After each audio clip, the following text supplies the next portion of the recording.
केलास का? बघा L M N O P are sitting in a line facing west. West म्हणजे इकडं, बरोबर ना, त्या साईडला. आता ते कुठं कसे बसलेत, किती जण बसलेत ते बघायचं नाही, डायरेक्टली बसवायला चालू करायचं. L and M are sitting together, म्हणजे L आणि M जे आहेत ना, इथं घेतो बघा L आणि M हे काय बसलेत, शेजार शेजारी बसलेत, टुगेदर एकत्र आहेत, बरोबर. नेक्स्ट काय, N is sitting at south end, म्हणजे सगळ्यात साऊथ एंडला जो आहे ना, कोपऱ्यावरती इकडे कोण बसलाय, N. 3 जण फिक्स झाली, okay. And O sitting at north end, आणि सगळ्यात टोकाला वरती इकडं वरती पूर्ण घेतो, इथं कोण बसलाय, O. हे दोघं तर फिक्स आहेत. नेक्स्ट काय सांगितलंय, P is the neighbour of M. P जो आहे ना, P तो नेबर आहे, कुणाचा नेबर आहे, M आणि O चा. मग समजा मी इथं काय करतो, इथं M करतो आणि इथं कोण येणार, L. आता मला सांगा M आणि O, इथं M आहे इथं O आहे, त्यांचा नेबर म्हणजे शेजारी कोण आहे, P, म्हणजे P इथं असणार ना, ओके. आता राहिला कोण सांगा मला, L M N O P. L M N O P सगळे झाले. आता त्यांनी विचारलंय काय, who is the sitting at second from south end. South end पासून सेकंडला कोण बसलाय, म्हणून आपलं उत्तर L, ओके. असं सोडवायचं, कर stop. His rank of row of boys, म्हणजे रो आहे बॉयची, ओके. त्या रो मध्ये अरुणची रँक आहे ना, ती किती नंबरला आहे, 12 नंबरला. मी तर देतो त्याला 12, कोण आहे, अरुण, ओके. फ्रॉम राईट म्हणजे इकडून 12 नंबरला आहे तो, इकडे राईट आहे आणि इकडे लेफ्ट आहे, ओके. फोर्थ फ्रॉम लेफ्ट, आणि लेफ्ट पासून बघितली तर किती नंबरला आहे, 4 नंबरला आहे, ओके. नंतर काय सांगितले, how many number of boys added in a row, म्हणजे आता त्याच्यामध्ये किती विद्यार्थी ऍड केले पाहिजेत जेव्हा त्यांची टोटल 28 होईल. आता आपण किती ते मोजूया, मग 12 इकडं आणि 4 इकडं, किती झालं, -1 करायचं, बरोबर. 12 + 4 16, -1 15. आपल्याला किती पाहिजे टोटल, 28, ओके. मग किती केलं पाहिजे सांगायचं, 28 - 15 किती येणार, असं उलट मायनस प्लस टोटल किती विद्यार्थी ऍड झाले पाहिजे, 30, म्हणजे आपला आन्सर काय येणार आहे, 30, ओके. समजलं का, स्टॉप कर. Question number 1, 96,109. ह्याच्यामध्ये काय करायचं, पहिल्यांदा डिफरन्स काढून घ्यायचा. 96 - 109 केलं तर 13, 109 - 134 25, 134 - 175 20 बस, येस. आता ह्याच्यामध्ये तुम्ही बघितलं तर काहीच लॉजिक लागत नाही, म्हणजे 13 आलंय इथं 26 यायला पाहिजे, बरोबर ना. मग असं काय करायला लागलं, मग काय करायचं, परत एकदा डिफरन्स मधला डिफरन्स काढायचा, म्हणजे 13 - 25 केलं तर इथं केलं तर 16. आता तुम्हाला लॉजिक लागलं की इथं 12 आहे, इथं 16 आहे, मग किती येणार, 20 ना, +4 केलं ह्याच्यामध्ये पण काय करायचं, +1. मग 41 + 20 61, आणि मग 175 + 61 करायचं, 256. मग आपला 236, आपला आन्सर काय आलं, 236. समजलं पहिलं, नाही 236. नेक्स्ट ह्याच्यामध्ये बघा 6 आणि 12 मध्ये किती झाली डिफरन्स आहे, पण ह्याच्यामध्ये डिफरन्स लॉजिक नाही लागत, वेगळं लागते काय, असं नाही.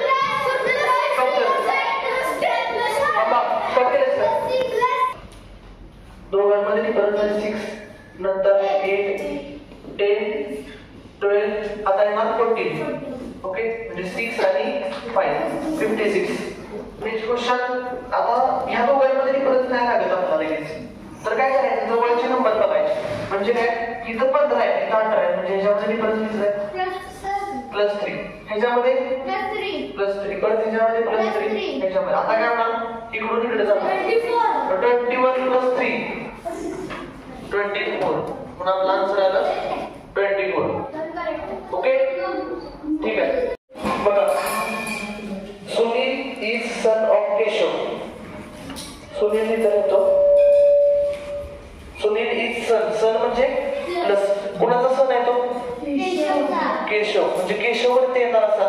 इथं बरोबर. सुनील इथं सर आणि केशव इथं फादर किंवा मदर काय असेल ते. काय असेल तुम्हाला काय वाटतं?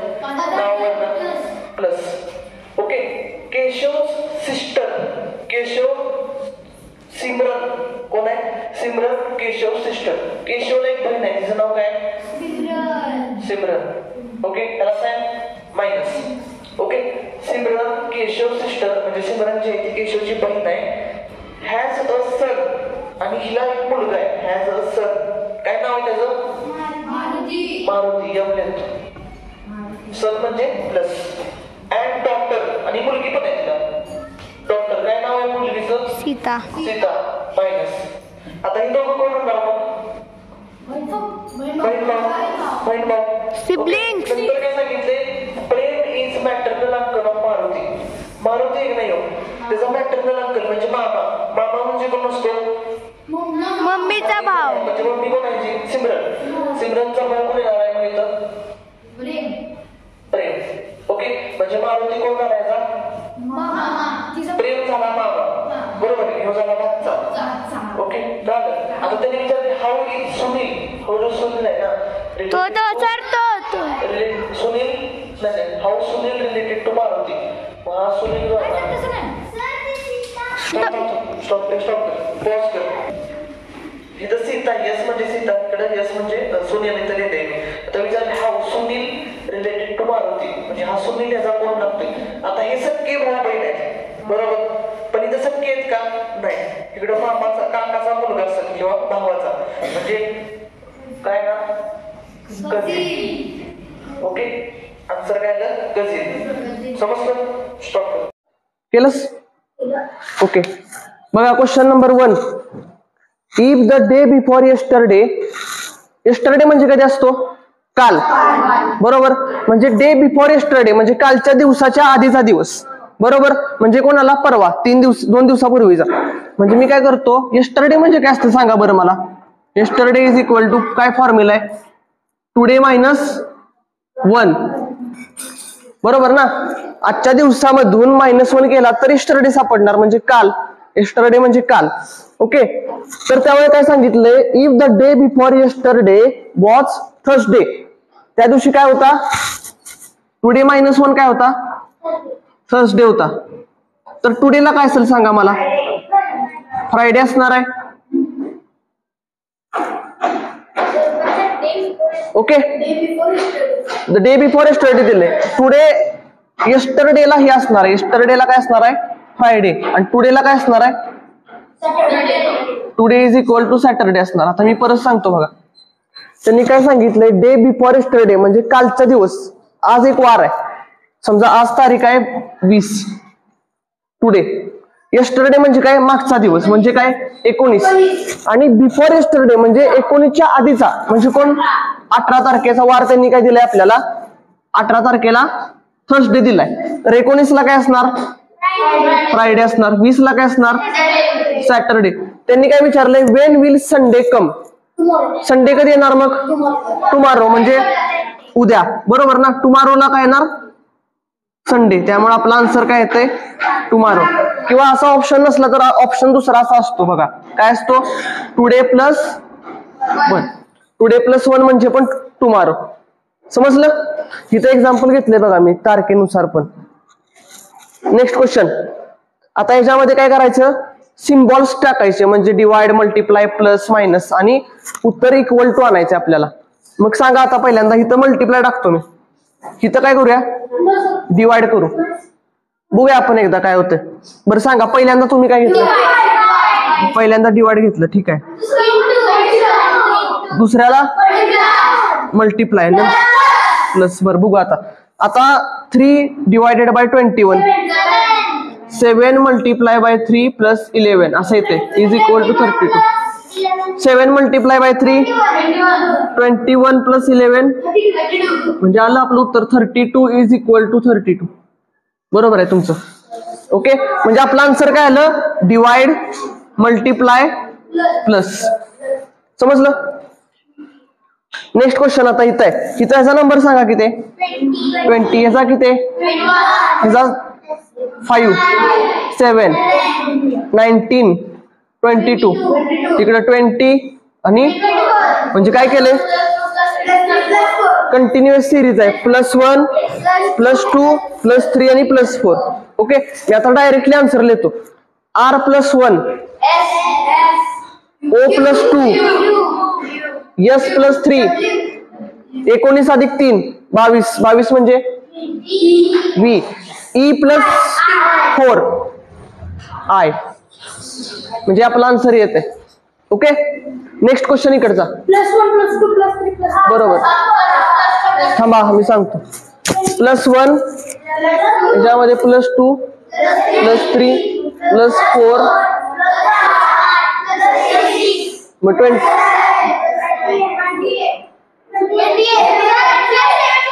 +7 करायचं का ह्याचा आन्सर किती आलाय 28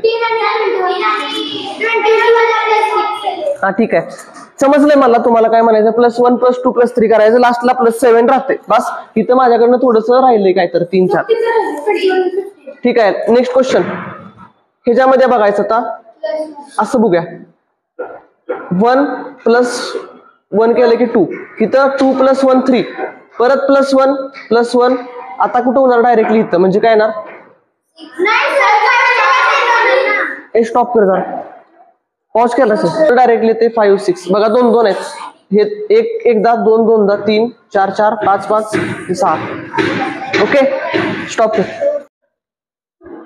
केलंस का क्वेश्चन नंबर 3 ह्याच्यामध्ये काय करायचंय fill in the blanks continuous series apply करायचे आता आपण ऑप्शन नंबर 8 ट्राय करून बघूया पहिल्यांदा काय टाकायचं M परत B परत A B आणि M आता जर असं ट्राय केलं तर तुम्हाला काय दिसतं इथं काय तर एक पहिल्यांदा मोजायचे किती आहेत मोजूया आपण 1 2 3 4 5 6 7 8 9 10 11 12 13 14 15 16 म्हणजे याला कितीने डिवाइड होणार 4 न बरोबर 3 नव्हते का नाही 3 3 चे अप्लाय करायचे 4 4 चे करूया आता इथं 4 4 चे केले असे